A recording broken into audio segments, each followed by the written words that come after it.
Welcome to Anything Goes, where tonight we'll be reading A Midsummer Night's Dream by Shakespeare. Hold the fort.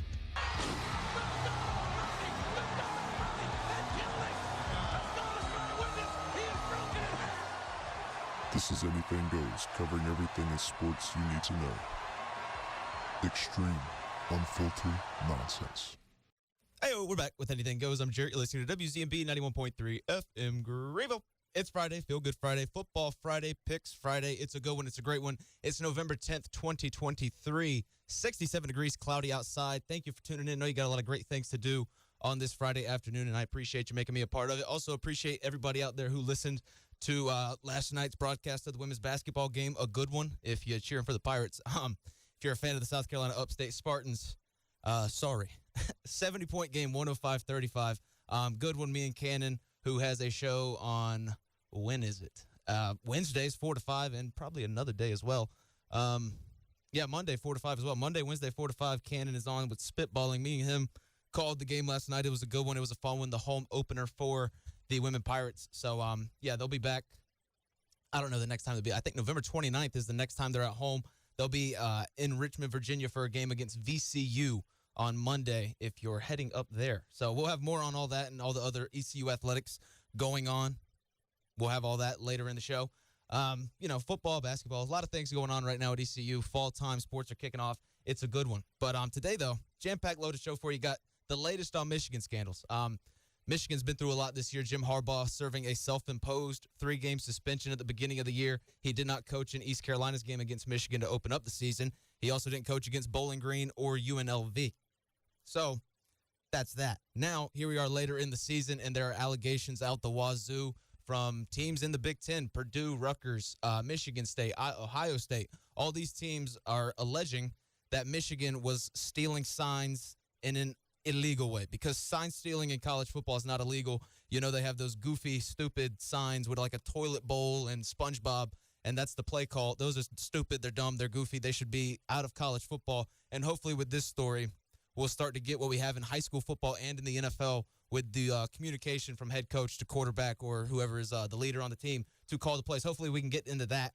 But, we're going to cover that in the first part of the show, along with, finally, University of Southern California, USC, finally cutting ties with the defensive coordinator, Alec Grinch. Have my thoughts on that. Anything goes, upper echelon, top 10 teams in the NFL, along with recapping last night's game. And don't worry, last night's game did not go into effect. That the top 10 teams had 1-7 Carolina Panthers versus the 2-7 Chicago Bears. So a lot of things to discuss in that game, but we'll get to that later, along with a segment I created because what in the world? No moral victories. There are no moral victories in football. 2 games last weekend absolutely upset the living crap out of me, with just the fan bases of those teams being like, well, we did this, though. A moral victory, we did this. It was the Cowboys and the East Carolina Pirates. We'll talk about that to close out hour 1, and then an intriguing hour 2 with the Hot 10 picks and more stories and previewing the biggest games this weekend. So to start off the show, Michigan. It's a complicated thing, man. It really is, because if it depends on really what network you're watching. I've noticed in like today's not college landscape, but just sports media landscape, it's starting to really feel like the political world when it comes to watching these sports news stations. You watch Fox Sports 1, and it really has that feel of CNN. I get it's under the Fox umbrella, Rupert Murdoch and all that stuff, but it really has that feel of Fox News. And then you go over to ESPN, and it has that feel of CNN. Like, they're focusing on different things with the same stories, and there's different narratives, there's different biases, and it's just weird. Like, watching ESPN cover this story all the last 2 weeks, it's just like they want to see heads roll. Obviously, you have guys like Desmond Howard, who went to Michigan, won the Heisman for Michigan, a Michigan Wolverine hero. You have guys like that. They're on the Michigan side of things. But then guys like Paul Feinbaum, who's an SEC guy, by the way, and I don't think anybody involved in the Southeastern Conference for football, college football, I don't think they should be chiming in on cheating allegations, okay? That's the first. The SEC, every team does it. No team snitches on the other like in the Big Ten. So it just keeps under wraps. But it's just weird watching it because Fox Sports, I feel like, is given a more reliable coverage of this story. And then ESPN, they just want to see heads roll. They want to see Jim Harbaugh suspended indefinitely. They want to see Michigan banned from the college football playoff this year, which I don't agree with. Why would you punish the players for something that was going on upstairs within the coaching staff? What sense does that make? To punish the players, ban Michigan from the college football playoff when it was one guy, Connor Stallions, so far, who was doing all this stuff. And we don't even know if Jim Harbaugh was involved in it. That's the thing. The Big Ten is conducting their own thing right now. The NCAA is conducting their own thing right now, and the Big Ten just seems like in such a big hurry to get a punishment out. Reports are saying that we could get it as early as during this show, early afternoon of today, Friday, November 10th. We could get the decision down from, what's his name, Tony Petitti. All right. But, yeah, it's just a whole weird thing here. The Big Ten really trying to get things in motion. You have teams like Purdue, Rutgers, Ohio State, who are like, go ahead and punish them, suspend them indefinitely, kick Michigan out of the league. It's crazy that the Big Ten is trying to expedite this process, especially considering right now you have two teams ranked in the top 4 of the college football playoff. Every institution is awarded a dollar amount within the millions that would really help the Big Ten. I'm not saying they need it. They have USC, UCLA, Oregon, Washington coming in next year. But, you're going to try to oust one of your teams in Michigan, while right now you would be making well over $100 million just based off the college football playoff rankings right now as an institution. That's what you would be making. As a conference, that's what you would be making just off the rankings at the moment. You're going to try to oust Michigan, and then that creates a pathway for Oregon, Washington to potentially get in there. That would give the Pac-12 money since they're still in the Pac-12. You have the potential for Alabama, Georgia to get in there. All the money would go to the SEC. I don't really understand what the Big Ten is doing here as a conference, killing itself from the inside, but it's just odd. It's odd. And then the other thing, yeah, I get Ohio State wanting to chirp because, that's the big Penn State if they were in it. But Penn State, they're not chirping. They don't really deserve to be able to chirp on something like this because of all the stuff that's happened in their past, I feel like. But, Ohio State, if it was them at the forefront of this, that'd be different. But teams like Purdue, Michigan State, Rutgers, you don't need to steal signs when you have a number 1 recruiting class every year to beat those teams. You don't need to steal signs to beat Michigan State 49-0. Multiple teams have done it outside of the Big Ten. So there's no need to steal signs. That's my whole thing. There's just the Big Ten is trying to expedite this thing, trying to get a decision, a punishment out there so quickly that they're just, abandoning due process, abandoning how a fair trial should work, a fair investigation. The FBI was raiding Louisville facilities for college basketball. Rick Pitino was getting interviewed by the FBI. The FBI was investigating college basketball, Louisville as a whole specifically, and Rick Pitino was still able to coach. There was no punishment brought down until the NCAA investigation was finished. And obviously we all know Rick Pitino had to leave Louisville. He went to Iona. He's now with St. John's. That whole thing kind of dissipated very quickly. And it seems like they're just trying to, expedite this process, rush it. And I don't think that's going to be the best for the Big Ten, and it's definitely not going to be the best for Michigan. So let's get really deep into this story. On Wednesday was the deadline. Michigan was handed a notification of allegations. I believe it was something along the lines of that, about how, other teams had alleged that they'd been stealing signs, in-person scouting with video recording. We've all seen the stuff with Connor Stallions on Twitter, where he was at the sidelines allegedly of the Central Michigan State games in Central Michigan gear, filming through sunglasses. I don't know. I didn't even know we had that technology, but apparently Connor Stallions was the first one. But yeah, they submitted their response to a notice of potential disciplinary action from the Big Ten before Wednesday's deadline. And they now await potential punishment from Commissioner Tony Petitti, which could come at any moment. Like we said, they reported on ESPN this morning. It could come at any moment, probably during this program. But it's just crazy. It really is. There's tickets bought in Connor Stallion's name from SeatGeek. I just brought up him on the Central Michigan sidelines, scouting Michigan State. It's just an odd thing. And here's the even weirder part. The Big Ten has been, talking to reporters, and they're really walking everybody through it and helping out a lot with their stuff. But they said potential punishments, suspended indefinitely. So no timetable for a return, suspended 2 years, or a fine of millions of dollars, or just a public reprimanding.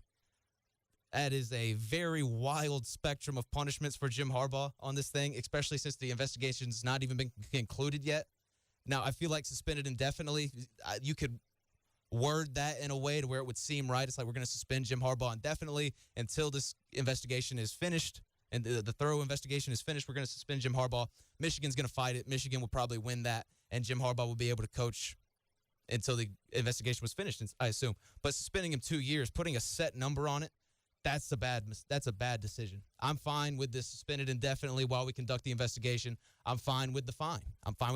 That seems like okay thing. And the public reprimanding, I feel like would be a bad look on the Big Ten since they've hyped this whole thing up. It's like Jim Harbaugh's a detriment to college football, to the Big Ten. If Michigan wins the Big Ten championship or anything this season, it would be tainted by the allegations and just the disrespect to college football. Cry me a river.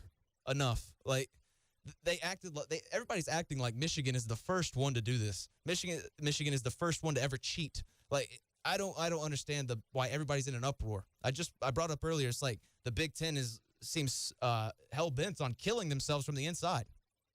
I don't understand it. Like, imagine if this was the SEC and Alabama was under scrutiny and teams like Vanderbilt and Kentucky were like, get Nick Saban out of here. This is egregious. It's like, no, like Nick Saban does a lot of things for Alabama football. Obviously, he's won, 7 national championships? It's insane what this guy's done at Alabama. But, like, he also brings a lot of money to the SEC. He brings a lot of money to schools like Vanderbilt and Kentucky because when Nick Saban comes to your town and Alabama's playing, tickets sell, all right? Like, this is more than just, we made the playoffs, we made money for the SEC. This is a lot of this is, like, local economies. They're killing themselves. I don't get it. College football is great. Ratings are great when Michigan is good. And I don't understand the witch hunt almost. Like, I mean, we don't have all the information. These are still allegations. But it's just insane to see how quickly this thing has gone and popped off. It's insane to see the rush for a disciplinary action against Jim Harbaugh, one of the best coaches. And if I'm the NCAA, I'm stepping in. And I'm stepping in between Big Ten and Michigan because why, as an entity that makes a lot of money off of Michigan and Jim Harbaugh, why would I want Jim Harbaugh to jump to the NFL? Why would I want that if I'm the NCAA? I know there's like 133 schools governed by the NCAA. I understand that, but Michigan's at the top. They're number 3 in the country right now. They make a lot of money. When Michigan's good, when Texas is good, when USC is good, college football is good. Whenever you hit all those major markets and everybody's invested in college football like it is right now, it's at its best. It's at its peak. It's the greatest thing in the world. And you want to kill that. You want to kill one of your biggest markets. You want to kill one of the best schools in your league. And it makes no sense. It really doesn't. Now, if we were at the end of a 1.5 long investigation and it's like he did do it, all this stuff is true, Jim Harbaugh's a disgrace to college football, fine. Suspend him indefinitely, ban him, whatever. I don't care. But, like, these allegations came out, 3-4 weeks ago? And we're already, like, calling for his head to be cut off. I don't get it. I don't like it. I really don't. But, yeah, it really doesn't make sense. ESPN had this graphic. I'm going to pull it up on my phone. It's a ridiculous graphic because it literally just shows Jim Harbaugh building the program. But instead, Michigan under Jim Harbaugh before and after hiring Connor Stallions as an off-field analyst. Before, Jim Harbaugh was 69-24. That's a pretty good record. That's 3 wins for every 1 loss. That's pretty good. 33.6 points per game. 17.8 points per game allowed. That's a plus 15.8 points per game differential. After Connor Stallions was hired, Michigan's 21-1, 40.5 points per game, 12.4 opponent points per game allowed, and that's a plus 28.1 point differential. So either way, before, after, they were good. I don't get it. Like Brady, I don't know if it's G or B, but Brady Hoke, who was the coach at Michigan before, he sucked. They were a 5-6 win team, perennial, all year, all the time. Rich Rod before that, ever since when they win it, 98 or something, whatever. I don't know. Last time they won the national championship to right now, they've been just mediocre, in poverty. Can't win anything. Can't beat Ohio State. Can't win the Big Ten. Jim Harbaugh gets there first season, 10 wins. First season, 10 wins. He struggles a little bit. I mean, a 10-win season, 8, 5, and then bam. Like, I don't understand why we're pointing this out. Also, the 21-1, was that it? The 21-1, I do believe. That's also J.J. McCarthy's college football record. So let's not sit here and pretend that this is just based off cheating. They had an off-field scout go to the games and record all this stuff. It makes no sense. They were down 14-13 against Ohio State at halftime, and they ended up winning by 20. If you're stealing signs, you should get out to a pretty hot start. You know, if you know the scripted plays, you should get out to a pretty hot start. They didn't. You know, they've had the number 1 recruiting class. A lot of I don't really have the specific numbers, but they've had plenty of number 1 recruiting classes within the last 6 to 7 years, however long Jim Harbaugh's been there. They've won bowl games. They've beat good teams. They beat Ohio State the last 2 years. I don't get it. They've had great recruiting classes. They have a good coach. But Connor Stallions was the difference maker, people. Oh, okay, sure. I don't get it. But Michigan has had no contact with the Big Ten beyond their 10-page response to the allegations. Their 10-page response was really just a warning saying, hey, don't rush anything. We're fine with the investigation, but Jim Harbaugh's going to be at Penn State tomorrow. All right? We're going to be at College Park tomorrow, and he's coaching the game. We don't care what you have to say. They will sue. They are very much prepared to go to legal battles, which was reported by ESPN. So I don't really think this thing is getting settled soon, and if it does, that won't get settled soon. If he gets suspended 2 years or suspended indefinitely today, they're going to fight it. He'll coach tomorrow. He'll coach against Maryland. He'll coach against Ohio State because this thing's going to drag out a lot longer than people expect, I feel like. Everybody on the TV saying it's going to be over today. It's not. This is going to have a lasting effect on college football. But when it's all said and done, if Michigan wins the college football playoff this year, I don't think it taints the sport because the sport has been tainted for years. You just started paying these athletes. You just started paying them. The SEC's been cheating for years. I mean, Nick Saban with his McDonald's bag full of cash sliding it on the table, enjoy a cheeseburger on me. It's a bag full of bills, you know? Like, the SEC's been cheating for years. People in the Big Ten do this. I don't know what the thing is. Maybe it's just people don't like Harbaugh. I don't know. But when Michigan's good, college football's good. So I hope this thing goes away pretty quickly. Moving on. This is a pretty creative title. How the Grinch Stole the College Football Playoff. USC, man. I've pretty much had a gripe with three teams this entire football season. The Las Vegas Raiders, they fixed their problem. USC, the Trojans, they fixed their problem this week. And then East Carolina, we'll get to all that later. They have not fixed their problem yet, obviously, but USC did it a bit too late. They're now 7-3, 5-2 in the Pac-12. They need to win out and have some miraculous stuff happen for them to reach the Pac-12 championship, and their college football playoff hopes are dead, along with Caleb Williams' Heisman hopes. They are dead. But after last week's 52-42 loss to Washington, USC decided to fire defensive coordinator Alex Grinch. USC was one of the favorites to not only win the Pac-12, but make the college football playoff, and now it's done. It's over. Then it's not going to happen. They had Caleb Williams, a generational talent. People are saying he's in the same conversation as John Elway, Peyton Manning, Andrew Luck, Trevor Lawrence, as that generational guy to come out of college. He's dead set on being the number one pick. Nobody else is going to get taken ahead of him. And if you're reading that, Drake May, I would take Drake May over Caleb Williams. I wouldn't listen to those people. All right. They don't know what they're talking about. You can't watch what Carolina's doing right now and watch what USC's doing right now and even think there's an overlap in talent there. Drake May is going to be a phenomenal NFL quarterback. I think he's got the potential to be like a Justin Herbert straight out of college if he goes to the right situation. But Caleb Williams is the situation. You know, they say like, oh, if Caleb Williams goes to the right situation, no. He is wherever he goes, it's going to be good. They may not win Super Bowls immediately. They may not win Super Bowl within his first 5 years. But Caleb Williams is going to have an immediate impact on an NFL team, just like a guy like C.J. Stroud is having right now. 14 touchdowns, 1 interception, by the way. We'll talk more about C.J. Stroud later in the show as well. But, yeah, this whole Grinch thing, man, like, I don't get it. I really don't. They should have fired him in the offseason, first of all, because at the end of last season, their defense is what killed them. That's the reason they didn't make the playoff. That's the reason they lost in the Pac-12 championship. It's the reason they lost to Tulane, of all schools, in a New Year's Six Bowl. Everybody saw that game. Oh, USC, Tulane in the Cotton Bowl. You kidding me? Easy money, USC. And yet, no, it wasn't. Their defense sucks. They allowed 47 points to Utah. They allowed 46 points to Tulane. Criticism was drawn after that. Everybody said, please, Lincoln, fire Alex Grinch. And he said, I'm standing by him. Be patient. He's a friend. I'm loyal. My God. Shut up with the loyalty. I said a few weeks ago, there's no room for loyalty in sports. That's wrong. That's not right. I'm a Raiders fan. I'm very loyal. I've been through 22 years of this garbage, and I'm still holding strong. Love the Raiders. I'm very loyal to my team. And I didn't mean it in that sense. But when your team stinks on one side of the ball, that guy's got to go, all right? Like, Mike Houston and Donnie Kirkpatrick, too close. They're friends. They've been coming up together, whatever. They were at James Madison together. Got to cut ties. That offense is atrocious that I see every Saturday. It's bad. I mean, you know, they talk about solutions, but then they come out and run the same offense every single week.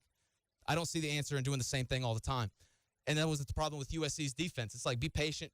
Changes are coming on the field. It's going to be different. We're going to be able to stop our opponents. And then they haven't held an opponent to less than 40 points in the last 6 weeks. So, I mean, I don't really get what the whole thing there was. I don't get it at all. Standing by a friend. It's football, man. If he sucks at his job, fire him. I don't care if you're friends or not.